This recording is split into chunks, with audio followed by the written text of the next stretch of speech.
Abbas ci sujet assemblée nationale bi ak li fa xew ak liñ ci war a mën a jàngat ñu bàyyi la kàddu gi laataa ñuy ñëw question bi ci soxna laal la dolli révision code électoral bi fi mu ne nii moom la ay di njàmbat du jàll na est-ce que jàll na soxna laal yaa ñu nekkaloon yow assemblée jàll na wala jàll waaw mais fi mu ne nii président 15 jours la am bu ko jàllalewul président assemblée jàllale ko kon jàll na attaque mënut a am conseil constitutionnel jàll na ñi nar a dem conseil constitutionnel lañ demuñ ñoom dañ nekk ci ay calcul politique ñooñu calcul politique la ñuy def xam nga gis nga mooy xeetu politiciens yi ma la wax njëriñu askan bi intéressé wu leen ñoom dañu yore seen machine à calculer bu ñu nee lii dina baax ñu teg di commencer combine bu ñu jaaree fii bu ñu defee nii bu ñu defee naa bu ñu defee nele lii mooy effet bi lii mooy résultat bi yaa Moussa tout citoyen sénégalais bu am volonté diriger ce pays wala concourir pour travailler pour le peuple sénégalais nga ne kooku du bokk pour lan ah na ñëpp ñëw liggéeyal Sénégal ku ko bëgg te am doole bi na nga dem conquérir le suffrage des Sénégalaises et des Sénégalais bu ñu la falee ñu fal la léegi nag taillé sur mesure la laay wax la rek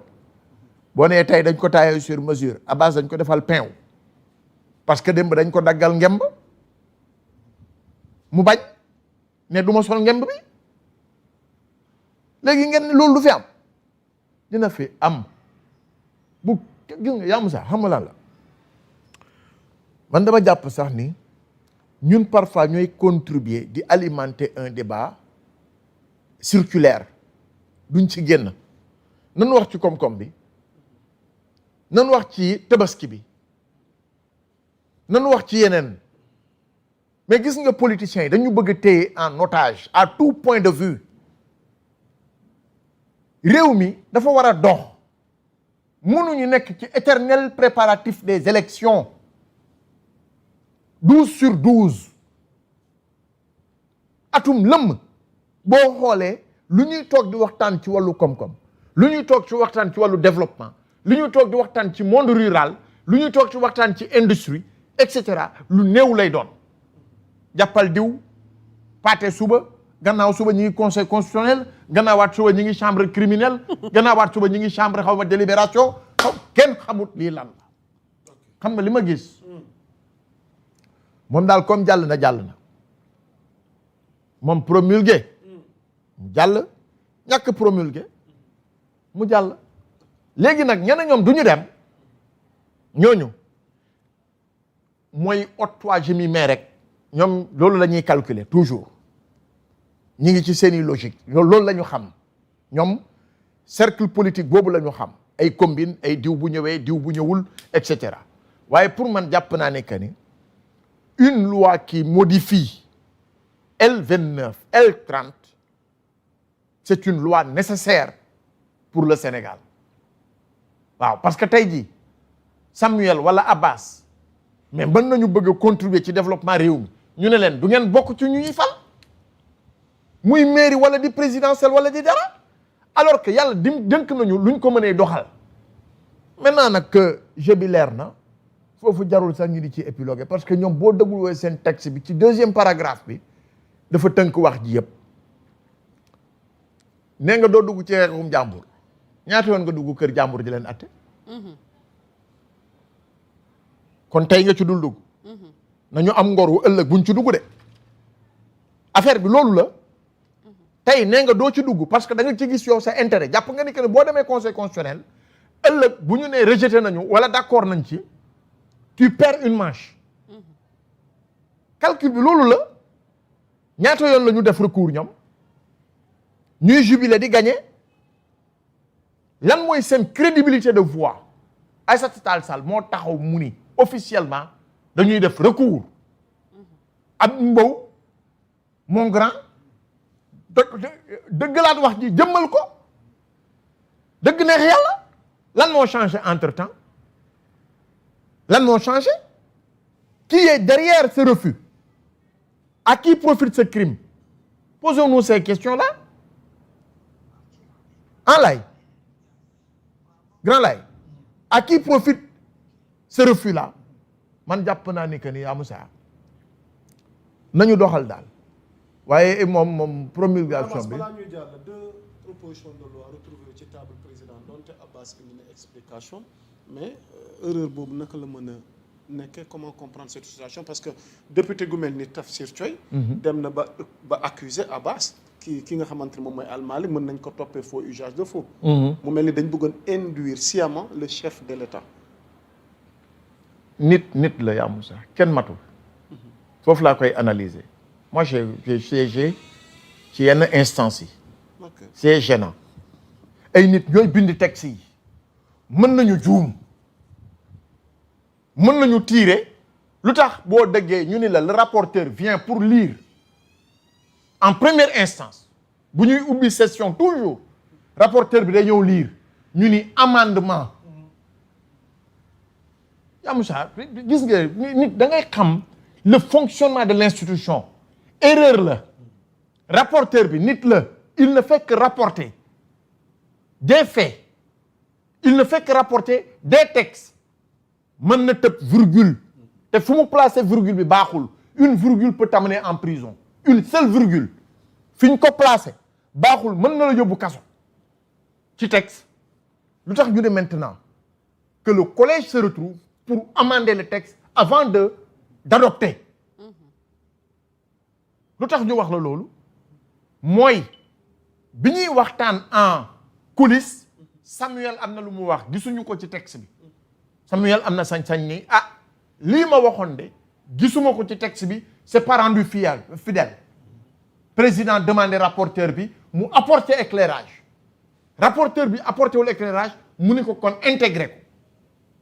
ñu ne la amendement forme amendement fond ñaar yooyu ngay dégg bu ñu amandé nag ba adopté texte bi boobu mooy bu baax bi rapporteur bi mënaat na juum dem di rapporter mu am lu mu fàtte omission la loolu nag règlement intérieur daf ko encadré dañ ko yóbbu ca kañ ko war a yóbbu bu demandé ñu delloowaat ko projet de loi mën nañ ko examiner une fois deux fois trois fois et cetera lu tax ñu ne la parfois bu heure bi jotee sax te jeexaluñu ko dañ koy reporter wala ñu xool nan lañu suspendre séance bi loolu yëpp règlement intérieur moo ko encadré te c'est avec plaisir la dernière keroog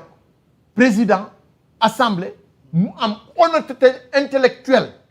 dafa yombu la nga juum nga nangu ni am nañu njuumte ci sunu biir président demandé na il a son conseiller juridique da nga jàpp ni que ne président lu ñëw rek dafay xëy rek signé kan moo mën a nax président celui qui a le plus de conseillers au Sénégal conseiller juridique conseiller alimentaire moom xoolal conseiller habillement sax daf ko am kooku kan moo ko mën a nax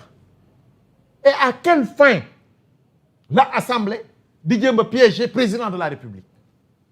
sur une loi nga yaakaar ni que ni mais yaa Moussa la signature du président mais qui ose le faire je ne vois pas la pertinence même dans un cadre institutionnel ngay jéem a induire le président de la République en erreur bu amee après c'est l'Assemblée même qui serait exposée dans le fond de sa crédibilité kon jàpp naa ni que ni le débat c'est pas ça nit ki mën nga bind lettre nga juum mën nga bind yow Abdoulaye Mbow lettre nga juum sax ci formule bi parce que lan la c'est des textes les textes ay nit ñoo koy bind ay nit ñoo koy interpréter ay nit ñoo koy exécuter donc de l'écriture à l'exécution interprétation moo fa mën a am les gens peuvent interpréter positivement d'autres peuvent interpréter négativement mais l'objectif étant que ñu modifier la loi pour man bu jaaree nii ñu modifier ko baax na bu jaaree ne la ñu modifier ko baax na l'essentiel que les Sénégalais se retrouvent à travers cette loi qui est devenue une loi capitale pour le Sénégal maintenant nag nan la ñu jaar ba agsi fa mais c'est dans le circuit président nga jàpp ni que ni texte yu muy yónnee yëpp assemblée du am amendement. waaw pour dëggal li ngay wax Maye Mbaye dalal naa ko dëggal na li nga xamante ni da koy wax donc il y a beaucoup de textes yu jóge présidence. kon quand le président lui-même en relecture. ou bien moom en tant qu'avec ses conseils juridiques ñuy def erreur ci texte bu ñu yónnee président assemblée nit ñi amandé ko delloowaat ko wala ñu valider ko corriger ko defaraat kon kay jarul dóor sa doom. am na solo léegi nag la nga wax ni moom kooku loolu la wax. Tafsir Thioye nangul naa ko la bu wax man damay nangul ku ne rek sa gis-gis ma bëgg tamit ñu me di ma nangul donte dama juum xel matul mais je pense que par excellence assemblée ña fa nekk c'est la représentation du peuple sénégalais mënuñu leen nax il y a des juristes il y a des techniciens du droit il y a des techniciens de la communication façon bu nee ngi fa kon nag lu ñu def ba tëggu ko xaatim ko nangu ni que ni lii mooy la voie yaakaar naa ni que ni président mënul en toute immunité mu promulguer loi bi bu ko deful assemblée comme li nga wax c'est une loi organique une loi organique nag moom bu ko promulguer wul président assemblée da koy promulguer marche bi jeex. ok waaw. soxna Lalla defe naa tamit bëgg nañ def taxaw seetlu ci analyse doyen Abdoulaye Mbow ak ñi ne ci plateau bi ci tukki jomaay bi. donc fan la dem lan la fa wuti naka lañ mën a jàngatee li mu dem teewe ji Sénégal naka la ciy mën a gagner en termes de diplomatie en termes de coopération ak yeneen réew yi ñoom soxna Lalla boo ci mën a defal le point vite fait laataa ñu ñëw ci jàngat bi. waaye yaa Moussa xamante ne moom mooy son excellence le président de la République. dafa waroon dem ci benn activité boo xamante ne mi ngi am Nairobi muy sommet boo xamante ne Africa Forward lañ koy wax muy consacré aux enjeux du financement du développement de la paix et de la souveraineté en Afrique donc loolu la waroon dem tey ce matin mu ngi fi déparé vers 11h ci suba premier ministre Ousmane Sonko moom moo ko gunge comme niñ koy defee ci mais on a senti une belle complicité à travers les images. Ismaël xëy na boo ko amoon mais yaa Moussa loolu en fait ça n'a pas changé à chaque fois président buy voyager premier ministre da koy gunge naturellement comme peut-être que gis naa benn vidéo bu viral instant bu mu nekkee di ko instant bu mu nekkee di ko def raatal cravate bi gis naa sax am na ñu naan noo lan la ci dugal en réalité par discrétion cravate bi la doon xaw ko defaraat nii mais on a senti que ni peut-être moom peut-être dafa war a def lu muy def mu def ko dans l'ordre normal des choses mais xam naa ne daal viral na ci réseau yi depuis ce matin gars yi ñu ngi koy partagé am na sax ñuy posé wu question est-ce que réellement ñaar ñi am nañ problème tellement que à chaque fois bu problème bi fu muy gën a tàngee rek bu ñu xëyee dañuy affiché wu ok comme l'a si bien expliqué soxna Lalla le doyen Abdoulaye Mbow li ma ciy dolli parce que Abbas Sang junj na yenn sujets yoo xam ne mat na waxtaane parce que à travers cette participation le Sénégal entend doyen Abdoulaye défendre une vision d'une Afrique plus souveraine, plus ambitieuse et davantage impliquée dans les décisions liées à son développement. C'est-à-dire les échanges vont porter notamment sur le financement des économies africaines, les enjeux de paix et de sécurité, mais aussi sur la nécessité pour les États africains de préserver leur liberté de choix et leur intérêt stratégique. Donc, c'est des sujets très très intéressants pour le devenir du Sénégal. Ban jàngat lañ ci mën a def ak tey ndax njiitum réew mi tey porter combat yu nu mel tey foofu mu dem tey ngir Sénégal mën cee bénéficier. D'abord, la raison c'est tous les jours, mais c'est cette image que l'on veut voir. C'est cette image que les Sénégalais veulent voir. En tout cas, moi j'ai senti une complicité. Oui, c'est cette image qui est mais une image. est-ce que yaa Moussa mun nañu wax ne. pour ne pas sax frustrer ñenn ñi. en fait boo gisee Ousmane Sonko naturellement. tu sens que ni amour bu mu am si président Bassirou Diomaye Faye chaque jour day feeñ il est sincère en fait. je sais pas ba xam yow seetlu nga ko grand Abdoulaye.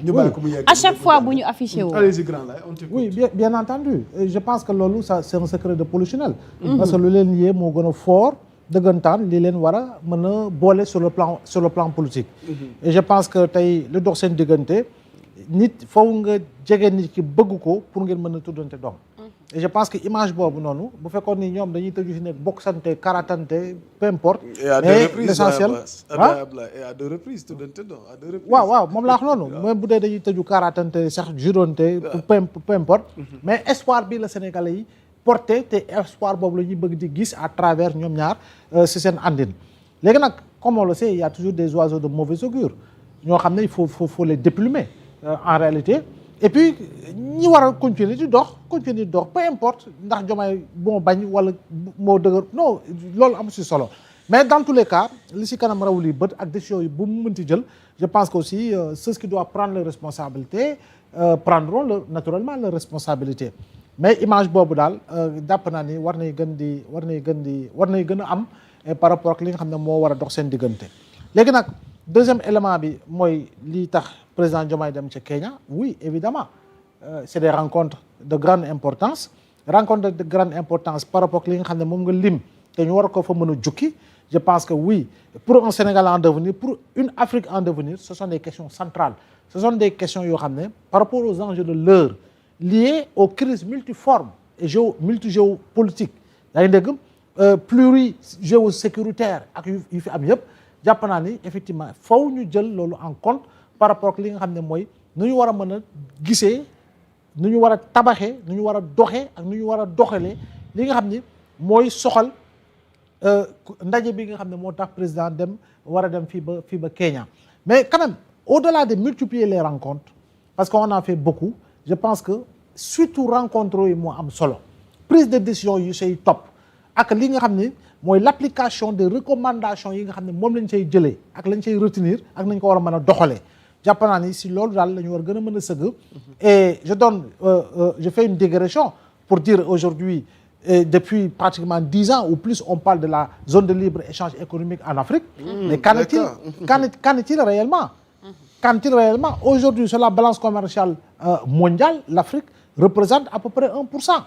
1% sur la balance commerciale ak lu ñu am si ressources yëpp toutes les ressources tey viennent de l'Afrique lu ñuy defaree fusée lu ñuy tabaxee voiture